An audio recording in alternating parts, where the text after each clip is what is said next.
নমস্কার বন্ধুরা, বিনিয়োগিন শেয়ার বাজার চ্যানেলে আপনাদের সবাইকে স্বাগত। আজকে আমরা শিখব প্রাইস অ্যাকশন ট্রেডিং স্ট্র্যাটেজির মাধ্যমে এবং ট্রেন্ড ব্যবহার করে কিভাবে ট্রেড করা যায়। তো সময় নষ্ট না করে চলুন শুরু করা যায়। এই ভিডিওটি শুধুমাত্র এডুকেশনাল পারপাসের জন্য বানানো হয়েছে। এখানে কোনো রকমভাবে বাইং ও সেলিংয়ের জন্য বলা হয়নি। আজ মার্চের 6 তারিখ সেঞ্চুরি প্লায়ে একটি সেল ট্রেড ইনিশিয়েট হয়। সেঞ্চুরি প্লায়ে সেল ট্রেড নেওয়ার লজিকটি আমরা দেখে নেই। প্রথমে আমরা নিফটি 50 এবং সেক্টরাল ইন্ডাইসেসগুলো এক ঝলক দেখে নেব। আজ নিফটির সেন্টিমেন্ট কিন্তু নেগেটিভ থাকে। দেখুন, গ্যাপ ডাউন ওপেনিং হয়, তারপরে কিছুটা রিকভার করে এবং ওপর থেকে রেজিস্ট্যান্স নিয়ে প্রাইস কিন্তু নিচের দিকেই পড়ে এবং বেশ ভালো রকমভাবে কিন্তু সেলিং হয় এবং নিফটির কিন্তু আজ ওপেনিং সেন্টিমেন্ট কিন্তু নেগেটিভ থাকে। এবার আমরা মিড ক্যাপ দেখে নেব। নিফটির মিড ক্যাপ দেখুন, নিফটি মিড ক্যাপেও কিন্তু বেশ ভালো রকমভাবে সেলিং হয়। নিফটি মিড ক্যাপের প্রথম 15 মিনিট কিন্তু বেশ ভালো রকমভাবে সেল হয়।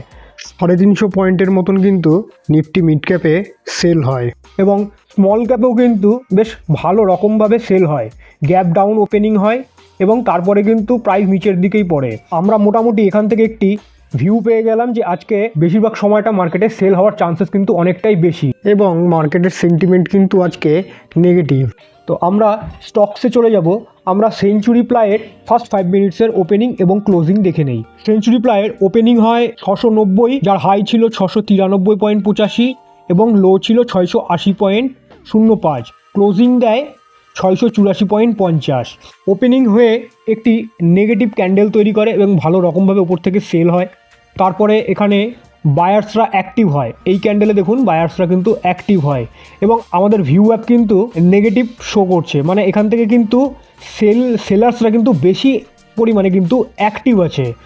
তো আমরা এই ক্যান্ডেলে বেশ ভালো রকমভাবে ওয়েট করি। যদি এই ক্যান্ডেলকে ওপরের দিকে ব্রেকআউট দিত তাহলে আমরা এই স্টক থেকে আউট হয়ে যেতাম, কিন্তু এই স্টক যেহেতু আমাদের সেলিং সাইডে থাকে তাই এইখানে আমরা দেখি যে পজিশন কি করছে। আজ Nifty down, mid cap small cap বেশ ভালো রকমভাবে ডাউন। তো সেই কারণে আমরা সেঞ্চুরি প্লায়ে সেল ট্রেডটা নিই। এবার এই ক্যান্ডেলে বায়ার্স এবং সেলার্সরা কিন্তু ফাইট করে এবং এটি একটি ইনডিসিশন ক্যান্ডেল, যেখানে দেখুন বায়ার্সরাও নিচ থেকে প্রাইসকে উপরের দিকে পুশ করেছে এবং সেলার্সরাও ওপর থেকে প্রাইস কিন্তু নিচের দিকেই পুশ করেছে। তো আমরা এখানে একটি সাপোর্ট লাইন বা বেস বলতে পারি, বেস লাইন কিন্তু আমরা এখানে একটি ড্র করি। এরপরে দেখুন আবার একটি ইনডিসিশন ক্যান্ডেল তৈরি করে, যেখানে ওপর থেকে সেলার্সরা পুশ করে এবং নিচ থেকেও বায়ার্সরা কিন্তু পুশ করে। এখানে দেখুন বায়ার্সদের কিন্তু সংখ্যাটা কিন্তু কমে গেছে। ঠিক এই ক্যান্ডেলে দেখুন বায়ার্সদের সংখ্যাটা কিন্তু তুলনামূলক কম হয়ে গেছে। কেন কম হয়ে গেছে? কারণ এখান থেকে কিন্তু রিজেকশন কিন্তু খুব বেশি পরিমাণে বায়ার্সদের কিন্তু নেই। আমাদের লজিক কি বলছে? বায়ার্সরা কিন্তু এখান থেকে তাদের কন্ট্রোল কিন্তু হারাচ্ছে এবং এই পরের ক্যান্ডেলে দেখুন বেশ ভালো রকমভাবে বায়ার্সদেরকে, যারা যারা এখানে বাই করেছিল তাদেরকে কিন্তু বেশ ভালো রকমভাবে কিন্তু কমপ্লিটলি বিট করে গেছে। এবং আমরা এখানে কি করি, এইখানে যে বেস লাইনটি আছে বা এখানে যেই বেসটি আছে, গতকাল ট্রেডে বা গতকাল যে ভিডিওটি দেই সেই ভিডিওটিতে বলেছিলাম যে ড্রপ বেস ড্রপ, মানে বেশ ভালো রকমভাবে সাপ্লাই তৈরি হয়েছে। তো আমরা এখানে এর রিটেস্টে এন্ট্রি নেই। দেখুন প্রাইস কিন্তু এখানে ফল করেছে, তারপরে দেখুন প্রাইস কিন্তু আবার এখানে একটি বায়াসরা কিন্তু ইন্টারেস্ট হয়। তো এখানে আমাদের প্রাইস অ্যাকশনও কিন্তু বলছে লোয়ার হাই এবং লোয়ার লো।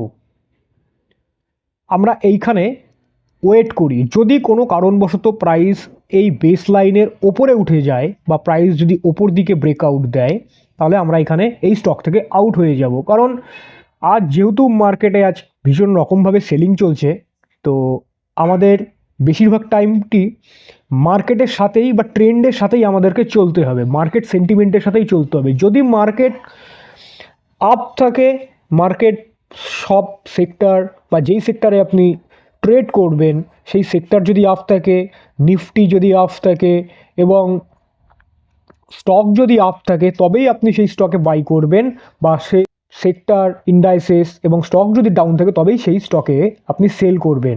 অর্থাৎ এখানে বোঝা যাচ্ছে কি trend is your best friend.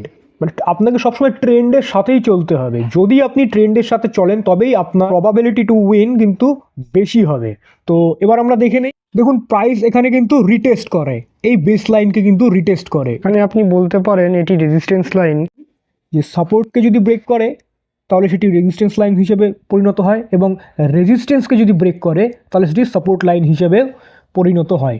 এবার আমাদের পয়েন্ট কি বলছে দেখুন, ভিউ অ্যাপ কিন্তু আমাদের সেল সিগন্যাল দিচ্ছে, প্রাইস অ্যাকশন কিন্তু সেল সিগন্যাল দিচ্ছে, এবং আমাদের বেসও কিন্তু সেল সিগন্যালই দিচ্ছে, এবং আমাদের এখানে রিটেস্ট হয়। দেখুন এই প্রাইসে কিন্তু রিটেস্ট হয়। এই প্রাইসটিকে যখন কমপ্লিটলি আমাদের ব্রেক ডাউন দেয় এবং পুরোপুরি যখন আমাদের এখানে কনফার্মেশন আসে, তখন এইখান থেকে একটি সেল ট্রেড ইনিশিয়েট হয়, এবং যার টার্গেট থাকে মোটামুটি 1.5% মতো। আমাদের এইখানে কিন্তু ঠিক 11:15 ক্যান্ডেলে কিন্তু আমাদের টার্গেট কিন্তু অ্যাচিভ হয়।